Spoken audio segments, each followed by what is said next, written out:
வணக்கம் நேர்களே, my India 24/7 தொலைக்காட்சியின் நேருக்கு நேர் நிகழ்ச்சிக்கு தங்களை அன்புடன் வரவேற்கிறோம்.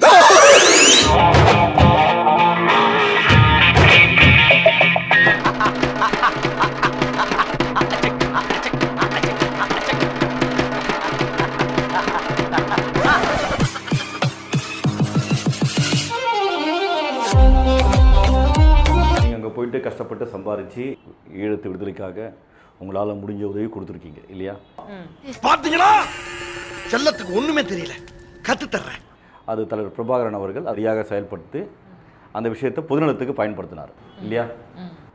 கம்நாட்டி பசங்க இப்போ இருக்காங்க பாருங்க. எங்களை இல்லை ரொம்ப மனசு கஷ்டமாக இருக்குது, வருத்தமாக இருக்குது.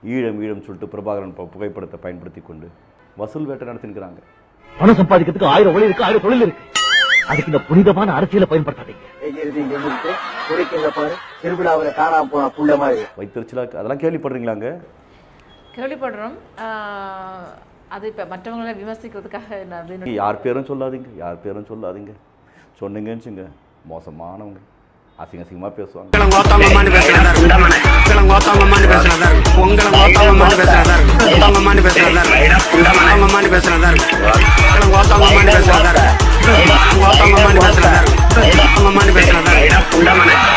நீங்க மற்ற அரசியல் கட்சி பரவாயில்ல, பிரபாகரன் பேரை பயன்படுத்தி கொண்டு அவரை மாதிரி இருக்கணும் இல்லையா?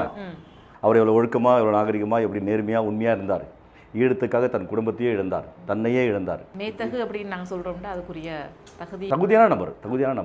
6 மணிக்கு 5 வரைக்கும் உட்கார்ந்துருக்கோம். 4 மணிக்கு போனவங்க இந்த ஆள் எந்திரிச்சு வரவே, அண்ணன் தூங்குறார், சரக்க போட்டு தூங்குறார். வேற எந்த கொள்கையும் இல்லைங்க. சாராயத்தை குடிக்க வேண்டியது, படுத்து தூங்க வேண்டியது. ரத்தம் கொதிக்குது உன்னை பார்க்க போயிரு. எதிரியை கூட மதிக்கக்கூடியவர் இல்லையா? செருப்பு தூக்குறாங்க, பச்சை பேசுறாங்க, அசிங்கமா பேசுறாங்க, ஈழத்து பேர் சொல்லி என்ன பண்றாங்க. சரி போட்டோம் விடுங்க, இது திருந்தாத ஜென்மங்கள். இது பின்னாடி ஒரு கூட்டம் போது பாருங்க. பாக்குறதுக்கு சாதாரண மனித பிறவி மாதிரிதான் சார் இருப்பானுங்க. ஆனா ஒவ்வொருத்தனும் ஒவ்வொரு ரகம் மென்டல் சார். என்னது மெண்டலா? பைத்தியம் சார். நம்ம எல்லாருமே பிரபாகரன் அவர்களுக்கு பிடித்த தலைவர் யாரு? எம்ஜிஆர் தான் சொல்வேன். கை கட்டி நின்ற ஒரு புகைப்படம் நாங்கள் எப்பவுமே பார்த்து வந்துருக்கோம். எங்கள் தலைவர் அப்படி யாருக்கு முன்னாலே நின்றது கிடையாது. அப்புறம் கருணாநிதி சொல்லலாம். எங்க இங்க ஒரு ஆமை உட்கார்ந்துட்டு எங்க தெரியல. அப்புறம் வைகோ ஐயா சொல்லலாம். அப்புறம் திரும்ப அவங்களை கூட சொல்லலாம். குளத்தூர் மணி. ஆமா கண்டிப்பா.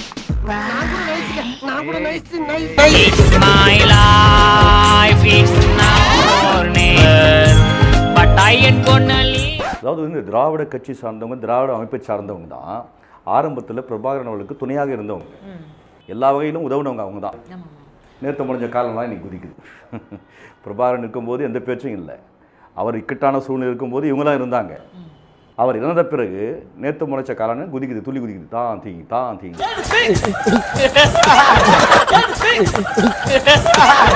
காந்தி பிரபாகரன் எங்க அண்ணு ஆமக்கறி சாப்பிட்டேன், அதை சாப்பிட்டேன், இதை சாப்பிட்டேன் எல்லாம் நிறைய ரீல் விடுறாரு. அப்போ எங்க அண்ணன் சொல்றாங்க, அப்படின்னா நம்ம நாடு அடைஞ்ச பிறகு அப்படியே போய் தம்பிகிட்ட அங்க போய் அம்மா பார்த்து சாப்பிட்டுட்டு அப்புறம் அங்கிருந்து தம்பி குட்டி நீங்க வரலாம். அது நினைச்சு பார்க்கும்போது எனக்கு எவ்வளவு பெரிய கனவு கொண்டு நின்ற தலைவன். எப்படி நீ நானும் ஒன்னா சீட்டாடுவோமா? சும்மா ஜாலியா நீ நானும் ஒன்னா தண்ணி அடிச்சிருக்குமா? நீ நானும் பல நேரத்துக்கு போயிருக்குமா? உனக்கு எனக்கு பல டீலிங்ஸ் இருக்கு. பேச்சுகள் மேல நிறைய பேருக்கு விமர்சனம் இருந்தாலும் கூட அவருடைய பேச்சு மூலமாக நிறைய பேர் எழுச்சி அடைஞ்சாங்க. யாரு தப்பிக்க வழி இல்லாத கதவை சாத்திக்கிட்டு அடிச்சா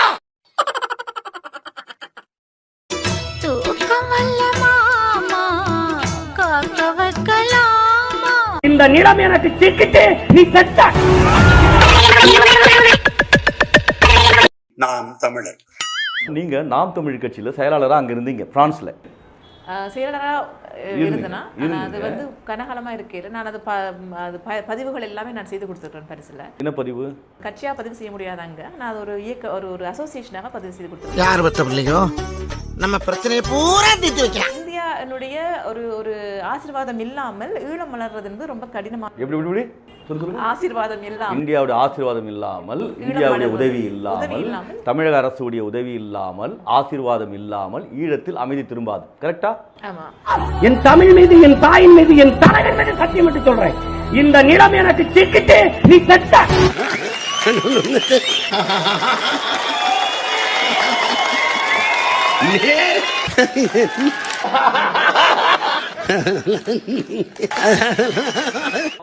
ஈழத்தில் அமைதியை விரும்புறவங்க, அமைதியை நிலைநாட்டணும்னு நினைக்கிறவங்க என்ன பண்ணுவாங்க, இங்க இருக்க அரசாங்கத்திடம் இணக்கமாக இருப்பாங்க. இணக்கமாக இருந்து என்ன செய்யணுமோ ஏது செய்யணுமோ அது செய்வாங்களே தவிர பகைத்துக் கொள்ள மாட்டாங்க.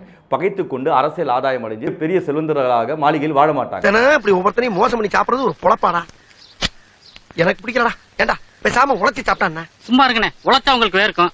அதான் ஆகாதே. ஆமாப்பா, எனக்கு வேர்வை இப்ப கொல்லப்பட்டு கொண்டிருக்கிற மக்களுக்கு, அதாவது இப்ப கூட இனப்படுகொலை நடந்து கொண்டுதான் இருக்குது. இப்ப கூட நடந்து கொண்டுதான் இருக்குது. இப்ப வந்து மக்கள் கொல்லப்படாத என்றாலும் கூட இப்போ ஒரு இனப்படுகொலை நடக்குதா? நடக்குது. என்னங்க சொல்றீங்க? இனப்படுகொலை இப்பயே நடந்து கொண்டிருக்குன்றீங்க. நான் ஏற்கனவே நடந்ததை பத்தி பேசுங்க. இப்ப நடந்து கொண்டிருக்குன்னா ஒருத்தர் வந்துட்டு தன் மனைவி வச்சுக்கிட்டு யூடியூப் சேனல் உட்காந்துட்டு கூத்து வச்சிருக்காருங்க. போராளி பேசிக்கிட்டு இப்படிதான் பண்றாருங்க. பொங்கலுக்கு என்ன டான்ஸ் தெரியுமா அவங்க எல்லாம்? இதெல்லாம் நினைச்சு பார்க்கும்போது எப்படி அந்த மாதிரி எண்ணம் சிந்தனை வரும்? தம்பி, நீ ஒரு விஸ்கி கொடுத்துல அது போட்டோ எடுத்து அனுப்பிவிட. என்ன பிராண்டுன்னு தம்பி? இது வேண்டாம்டா, நீ ரெமி மார்டின் இந்த கொடுத்து. ரெமி மார்டின் அடுத்த முறை ஓப்பன்லாம் பண்ணி முடிஞ்சிச்சு.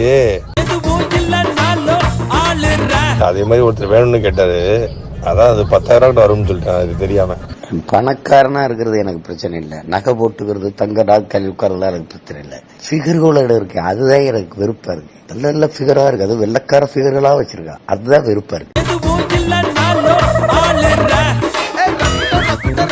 இங்க ஒரு கட்சி இருக்குன்னா அந்த கட்சி அங்கங்க எல்லா நாட்டிலையும் வெளிநாட்டில் அமைப்பு வச்சுக்கிட்டு வசூல் செய்து அந்த பணத்தை கொண்டாந்து இங்க கொடுத்து நாங்கள் ஈழத்துக்காக போராடுறோம், ஆட்சி பிடிக்கிறோம், ஈழம் மலரும் அப்படின்னு சொல்லிட்டு வீரவசனம் பேசிக்கிட்டு ஓஹோன் ராஜபோக வாழ்க்கை வாழ்ந்துக்கிறாங்க. அது விடுங்க, ஊக்கி போட்டு போறோம். என்ன பொறுத்தவரைக்கும் அரசியல் வந்து தூய பணி செய்தா சரியா நடக்கும். அந்த எண்ணம் சரியா இருக்கணும். நல்ல தூய அரசியல்வாதிகள் பிறந்த மண் இது. அப்போ இந்த இந்த இந்த லிஸ்ட்ல இன்னொருத்தரை நாங்க எதிர்பார்க்கிறோம். அது எதிர்பார்க்கல தப்பு இல்லை தானே. அதனால வரட்டும், யாருன்னாலும் அரசியலுக்கு வந்து தானா வந்து அரசியல் ஒரு பாயிண்ட்டை புரிஞ்சுக்க மாட்டேங்குது. நான் என்ன சொல்றேன்னா, உங்களுக்காக தாங்க பேசுறேன். நீங்க கஷ்டப்பட்டு சம்பாதி பணத்தை அனுப்புறீங்க, இந்த பணம் இங்க வந்து சேருது, ஆனா உங்களுக்கு பயன் இல்லைங்க. அந்த பணத்தை டைரக்டா அங்க அனுப்புங்க, ஈழ மக்களுக்கு அவங்களுக்காக உதவிப்படும். இங்க அனுப்புறீங்க, இங்க லக்ஸுரியா வாழ்க்கை வாழ்ந்து கொண்டு இருக்கிறாங்க. ஏமாறாதீங்க இவங்க அரசியல் செய்யறாங்க அப்படின்னு சொல்றேன். ஏன்டா அப்படி? பால் நியூமன் கேள்விப்பட்டிருக்கீங்களா? எந்த கட்சியில் இருந்தாலும் தெரியுமா? நாம் தமிழர் கட்சி. நாம் தமிழர் கட்சி பிரதிநிதியா ஐநாவில் பேசினார். என்ன பேசினார் தெரியுமா? சிங்கள அரசு என்ன குற்றச்சாட்டு முன்வைக்குதோ அதே குற்றச்சாட்டு ஐநாவில் பால் நியூமன் பேசினார். என்ன பேசினார்? குழந்தைங்களை தூக்கிட்டு போயிட்டு இராணுவத்தில் சேர்க்குறாங்க விடுதலை புலிகள், பெண்களை வந்துட்டு கொடுமைப்படுத்துகிறாங்க விடுதலை புலிகள், இப்படின்னு அபத்தமாக பல பட்டியலிட்டிருக்காரு பால் நியூமன்.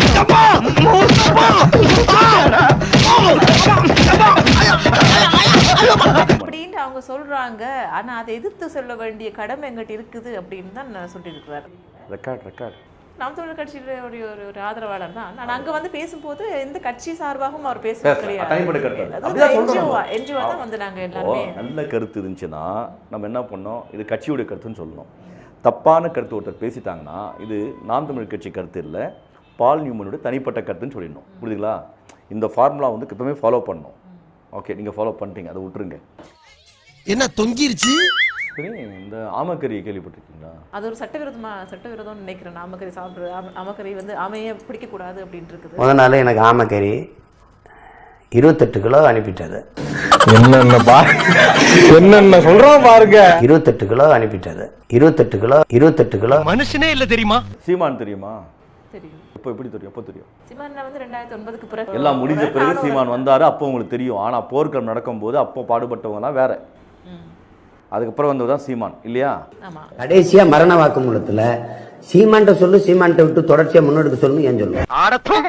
மூஞ்சில முடிச்சாலே பாவம் வந்து சேரு நாயே. அப்ப முதுகுல முடிக்க சீமான் எப்படிப்பட்டவர் அது எனக்கு தெரியாது. என்ன பொறுத்த வரைக்கும் நிறைய பேச்சாற்றல் இருக்குது. அப்படியே வாழைப்பழம் மாதிரி பேசுவான் மேம். இவன் பேசுறத பார்த்தா எப்படியா பட்டவங்கள தான் விழுந்துருவாங்க. பேசியே கவர் பண்ணுவான் மேம். இவன் ராஜீவ் கொண்டது யாரு? தெரியாது. பிரதமர் ராஜீவ் காந்தி. அது அதனுடைய விசாரணை நடந்து கொண்டிருக்குது. அது போலீஸ் தான் பார்க்கணும். அது நிறைய இடங்கள்ல இடர்பாடுகள் இருக்குது. பிரதமர் ராஜீவ்காந்தி கொண்டது யாரும் தெரியாது.